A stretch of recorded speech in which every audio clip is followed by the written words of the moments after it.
Nandito ako sa Japan at kakain tayo kasi di ako makatulog, guys. Time check 1 AM na. Imbis na natutulog, kakain tayo. Buti na lang talaga sobrang lapit lang ng Family Mart sa hotel namin. Ito yung hotel namin, tapos ito lang yung Family Mart. 'Di ba sobrang lapit? Sobrang daming pwedeng bilhin, oh. Daming onigiri, oh. Kuha tayo neto. Mukhang masarap tong chicken and vegetables. Hindi naman ako sobrang gutom. May mga gusto lang ako itry. Kuha tayo netong favorite kong drink. Try naman natin tong blueberry na flavor. Tapos ganito din yung Yakult nila dito. Actually, pampatulog pala to. Akala ko Yakult talaga siya. Ito muna bibilin ko dito. Hanap tayo ng 7-Eleven. Ito guys, may nanap ako 7-Eleven. Parang masarap to, oh. Mukha siya lasagna. Tikman natin. Dito na lang natin siya kainin sa labas. Parang fantasy din kumain dito sa kalsada nila. Sobrang safe dito sa Japan, promise. Unahin na natin tong sushi. Alam nyo ba, kahit maglakad kayo mag-isa dito, sobrang safe, promise. Walang mga haras sa inyo. Walang kriminal, ganyan. Kaya ang sarap maglakad sa labas kasi alam mong safe ka, di ba? Tapos, sobrang babait pa ng mga Japanese. Swear. Pero sabi naman ng ibang Japanese, parang mas lang nila yon, pero ang totoo, ginajudge ka nila. Pero at least, di ba, mabait sila. Di ka gaya na pumunta ako ng Hong Kong, sobrang sungit ng mga tao, sisigawan ka pa. Kapag may hinahanap ka, talagang tutulungan ka nila. Tapos palagi silang nakasmile. Kaya promise, Japan talaga yung favorite country ko. Last bite. Okay, next natin tong parang lasagna. Guys, sobrang bango. Sobrang sarap ng itsura niya. Tikman na natin. Ang sarap! Ito din yung gusto ko sa Japan. Sobrang sarap ng mga pagkain nila. Like, promise. Wala pa kami natitikman dito sa Japan na hindi masarap. Kaya every time na pupunta talaga kami dito, promise na yon, natataba kami. Pero okay lang, Japan to eh. Alam nyo, minsan, naisip ko na dito na lang kaya kami tumira. Pero ang naririnig ko sa ibang foreigners na nakatira dito, masaya lang daw dito as a tourist. Pero kung dito ka natitira at mag-work, nakaka-depress daw, ganyan nakakalungkot. Kasi sabi nila toxic daw yung work environment dito. Pero ako, kung titira ako dito, gusto ko forever tourist ako. Inumin natin to Yakult na nakakaantok. Last bite! Pabalik na ako ng hotel, guys, and inumin na natin to favorite nating drink. Medyo malansa siya, tas maasim. So, yun lang, guys. Bye!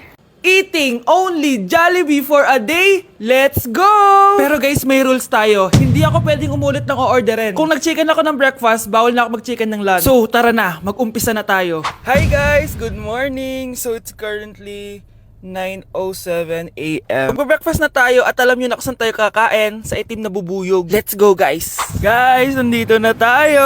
Guys, so may pang breakfast pala sila. May breakfast pa po? Dito sa part na to, hindi ko na malay na nalobat pala yung mic ko, guys. Pero kita nyo naman na kinakain ko na yung pancake dyan. Nakakainis, nagre-record pala ako nalobat yung mic ko. Ito na yung order ko, guys. Meron tayong pancake na naubos ko na yung isa. Meron tayong tapa. Siyempre mawawala ba ang iced coffee? Guys, oh.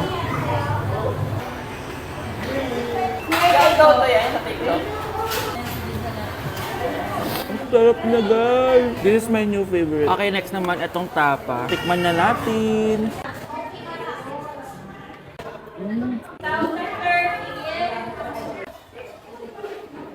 Inom muna tayo, guys. Okay lang tong iced coffee nila. Wait lang, guys. Uubusin ko lang lahat to.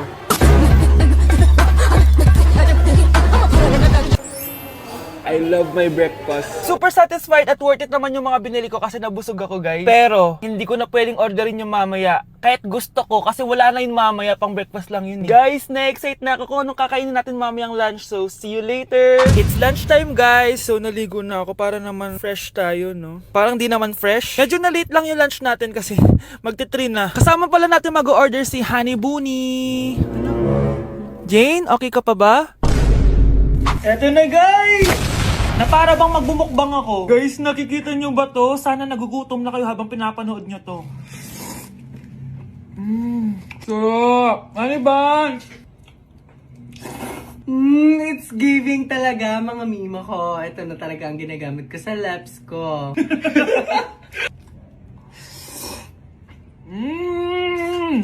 Taran! Wala na laman. Okay, next natin to chicken fillet. Meron siyang sauce. Look at that.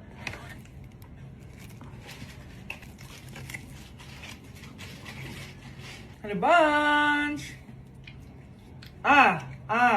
Buo. Subo mo buo. It's giving din, mga mima ko. Guys, nakikita nyo ba yan? Napaka-perfect ng mga manok na yan, no? So natin. Alam kong takam na kayo. Tingnan nyo to, guys. Bumili na kayo.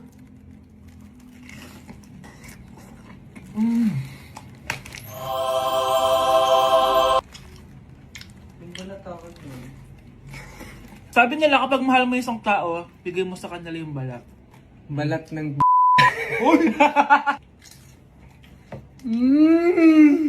Hala, ano yung naririnig ko? Gutom ka na! Mag-order ka na! Sir, tapos na po. Ah, grabe! Sobrang busog! Ang next natin ay merienda at dinner. So, see you guys later! So, di na ako nakapag-vlog ng merienda, kaya iisahin ko na yung merienda tsaka dinner. Eto na siya, guys! Bawal na ako mag-chicken kahit gusto ko mag-chicken. Hindi ako napaso, guys. Sarap talaga ng peach mango. At eto, hindi sa akin to. Kay Jungkook Imnida to. By the way, guys, nasa bahay tayo ni Rodolph. Ayan. Oh. Hello, may tatawagan na ako. Yabang. Wow.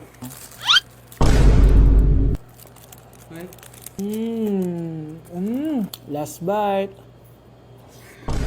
Ito yung nuggets. Alam ko, sriracha to. Sausaw na natin. Ano lang binili mo? Ay.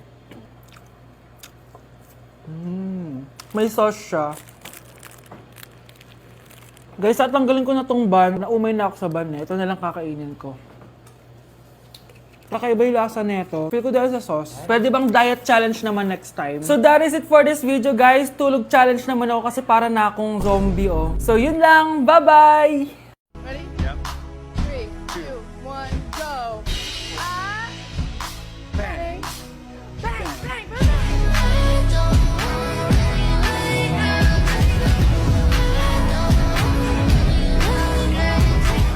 With my bestie, like everything fun. Big guy, big guy, big guy, big guy. SpongeBob, big guy, pants okay. SpongeBob, big guy, pants okay. Big guy, big guy, big guy, big guy. SpongeBob, big. Dahil ikaw, bro, ang score na Pasko! May tatalo pa ba sa Pasko? Class! Hindi makakapasok ang next teacher nyo. May sakit daw siya. Yes, free time! Oo, pero behave lang kayo dahil may next subject pa kayo. Scarlett, maglista ka ng noisy. Ako na naman ang bida sa classroom na to. Lo, bakit siya yung maglilista? Eh, isa din naman yan sa mga maiingay. Ah, ganon. Hoy! Bakit mo ka nilista? Ngayon nyo ko subukan. Psst, pre, open. Magpataas na tayo ng rank. Sige, pre. Basta ayusin mo lang, ha? Oo. Pre, habulin mo! Nagbabackdoor, oh! 1 point ka na, Miguel.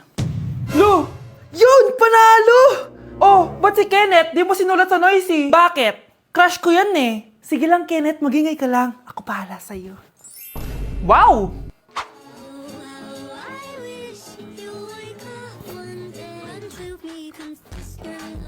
Ayun, walang nagbago. Ano yan? Before and before? At least ako, may 10,000 followers ako. Eh kayo, gumagamit lang naman kayo ng auto likes. Ew. Bes, kumalma ka. Guys, nag-chat si ma'am sa akin. May ipapa-activity daw siya kahit wala siya dito. Bukas daw ipapasa. Ano ba yan? Bes, tara galan na lang tayo. Nagugutom ako eh. Tara, hanap na lang tayo ng pogi. Sige, tara. Psst, pre, tara kating na lang tayo. Huwag na natin gawin yan. Tara, tara. Hoy! Saan kayo pupunta? Iniwan niyo ako dito. Uwi na nga lang din ako. Hello, class! So, paano ako magtuturo niyan? Laruan ko ay text sa chole. Pero no, makilala kita ng bagong bigla. Aking timpla, natutuwa ko na magpariban at mag-ahit ng kilay at lison saman. Hindi ko alam kung anong meron ka na sa akin ay nagpalambot ng bigla. Sinong Oh my gosh! Oh my gosh, ang lamig niyan! Oh my gosh! Oh my gosh! Para akong hotdog sa free. Yung Grabe, ang lamig. Tingnan yung mga snow, guys. 10:40 na ng gabi, tapos nagutom ako bigla. Pupunta kami ng Family Mart. May challenge ako sa sarili ko. Tingnan nyo. Oh my gosh, hindi ko kaya to yung ginagawa niya. Ano Kaya ba nyo yun? ba to, guys? Oh my gosh, kinakabahan ako. Hindi ko Oh my gosh, para lang alam niyo sobrang lamig ngayon. Tingnan nyo. Oh my gosh, ang lamig niyan. Actually, wala akong nararamdaman ngayon, yun. Oh, geng-geng. Oh my Parang gosh. Ano lang, nasa bahay lang, ganun. Oh my gosh, sobrang Tara. lamig niyan. Sure ka kaya mo? Hello, oh my gosh. Hawak tayo ng snow. Sobrang lamig niyan, promise. Hawak ako ng snow nang walang gloves. Promise, walang eme, sobrang lamig ng ginagawa niya ha. Like, hindi joke.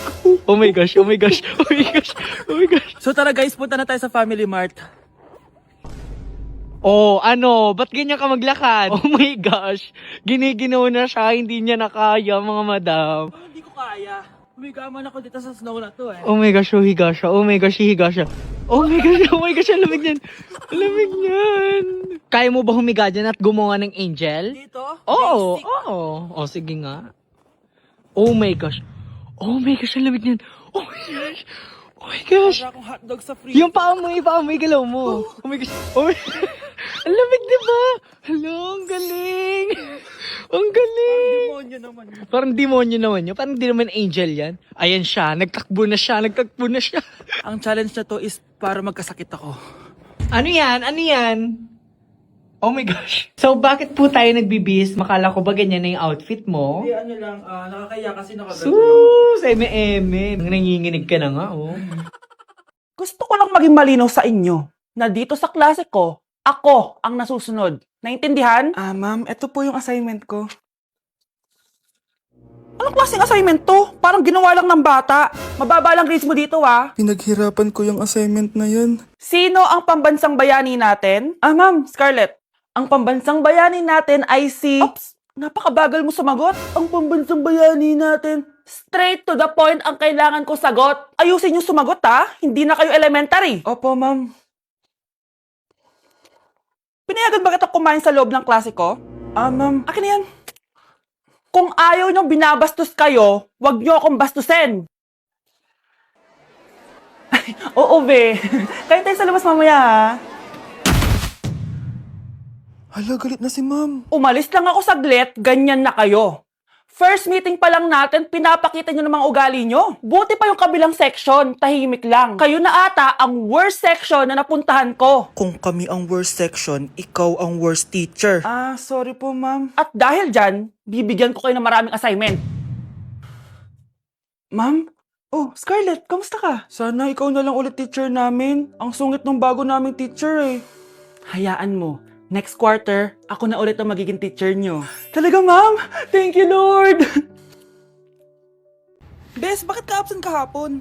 May pinuntahan kasi ako, Bes. Ano yan? Ba't mo tinatakpan yung bibig mo? Mabaho ba yung hininga mo? Ano kasi Hala, naka-braces na si Scarlett. Kaya siguro absent siya kahapon. Bes, magkano yung braces mo? Di ba mahal yan? Rich kid ka siguro. 5K lang to, pero naka-promo kasi sila, kaya 3K na lang. Ako na rin nag-change ng rubber kasi kamahal man. Nandito ba si Scarlett? Present po, ma'am. Anong present? Ayusin mo nga magsalita. Sorry ma'am, di po kasi ako makapagsalita na maayos. Masyakit po kasi yung braces ko. Ay, wow, kala mo talaga. Anong ginagawa niya? Over naman sa pakita ng brace. Bes, ano yan? Ba't ganyan ka mag-tiktok? Siyempre para makita ng mga friends ko na may braces na ako. Ganon? Tsaka para ma-ROI ko na din to, no? Sige, Bes.